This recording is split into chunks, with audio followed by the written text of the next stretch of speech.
Split rim again. Look at that. Absolute fucking garbage, that.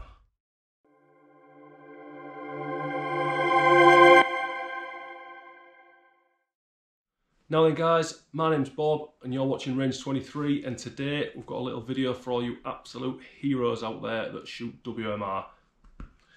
We're going to be talking about the absolute worst WMR ammo I have ever shot. It's a little video I wanted to make a while ago and kind of just forgot all about. Found the footage the other day and it's kind of prompted me to get my ass into gear, because if you do shoot WMR, you probably want to be aware of this stuff.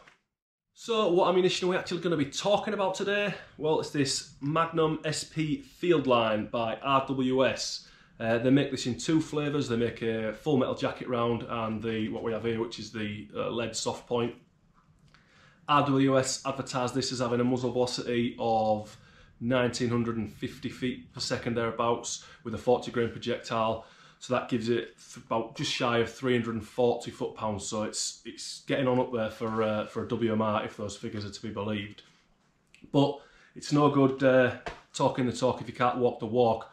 So let's find out why I thought it was necessary to make a full video about this stuff. So to start with, all factory ammunitions are going to have pros and cons. They're going to do some things well, some things not so well, you know, in terms of accuracy, reliability, price, etc, etc.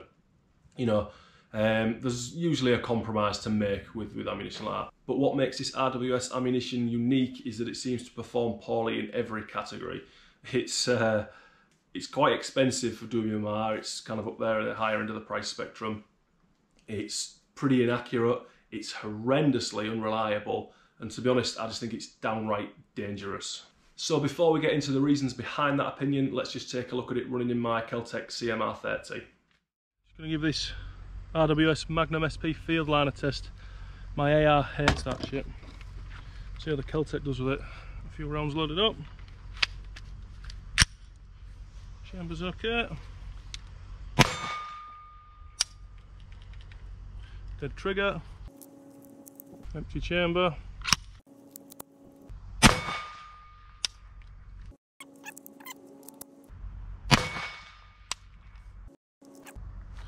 Casing's still stuck in the gun, look.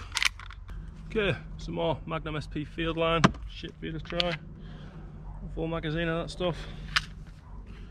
See how she runs.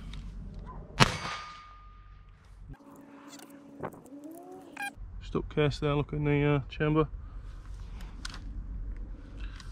Not good.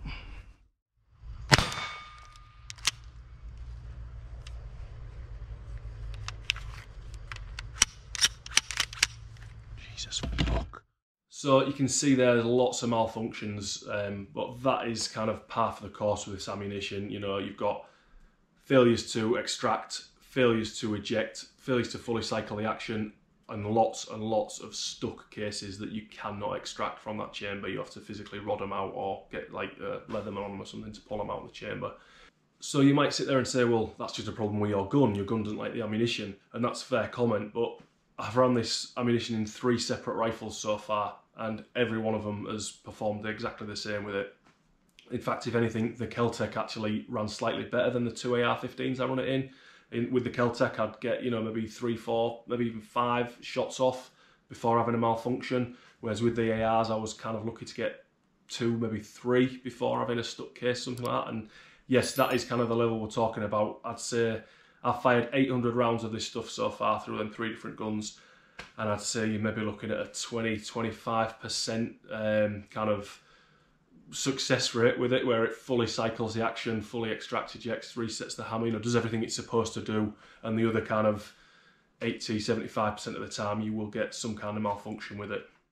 So yeah, pretty poor performance. Let's take a look at it running in my Northwest Custom Parts AR-15. This footage is from about a year or 2 ago, and you can, if you look closely, you can see it's barely cycling the action. The action's barely moving. I'm having to manually extract those rounds. And then we also have a bit more of a dramatic failure at the end, which is a split case.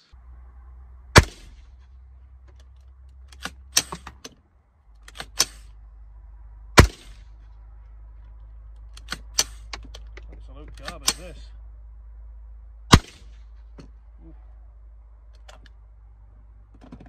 Yeah, baby.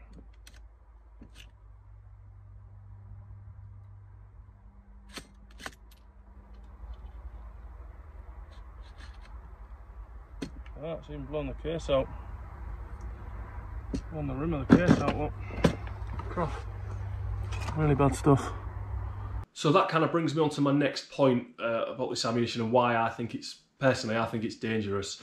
And that is the split cases. So in the 800 rounds of it I fired, I probably had around a dozen split cases, just as an estimate. To be honest, I wasn't keeping count.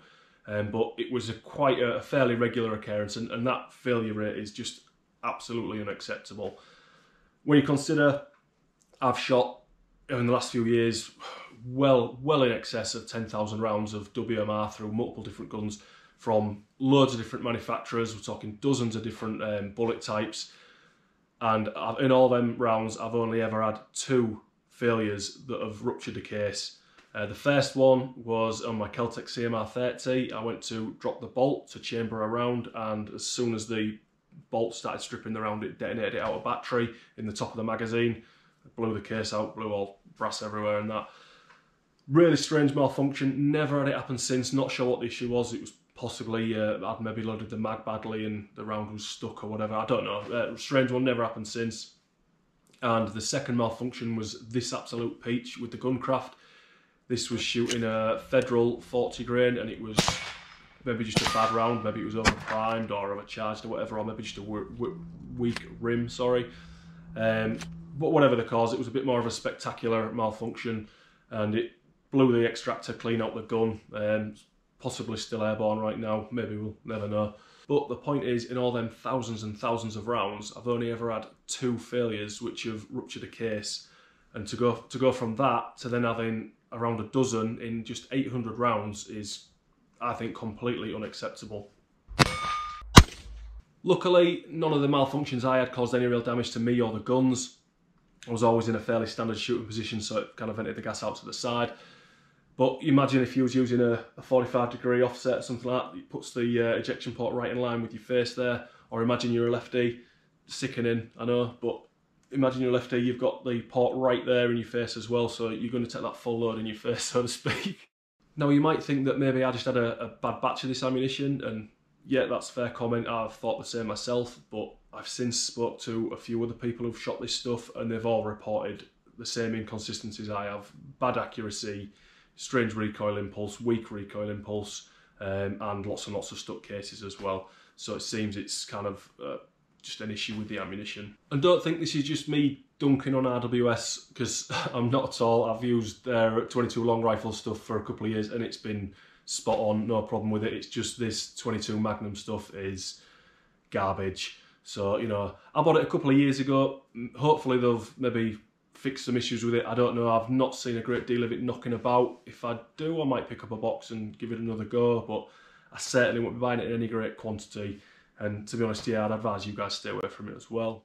So I'm not sure what the cause of all these issues is, but if I had to guess, I'd say it was the brass, just purely due to the amount of stuck cases and split cases we're seeing. You can see in this picture here the different kind of tone of the brass. It's a much more deep, much more golden kind of tone, and it's also much more highly polished than pretty much any other WMR I've ever shot before. So possibly a different process they go through with the brass, or more than likely just a different type of brass altogether. But I don't know, guys, I'm not a metallurgist, that's just a theory of mine. So there you go, guys, that just about wraps this video up. I'd love to know your thoughts on this though. Have you used this ammunition? Have you had any bad experiences with it, or any others like it for that matter? Let me know in the comments below. If you like what I'm doing here, give it a like and subscribe to the channel, that stuff helps me out. And yeah, share this video, share it hard, share it fast, share it deep, share it wide. And I'll see you next time, guys. Cheers.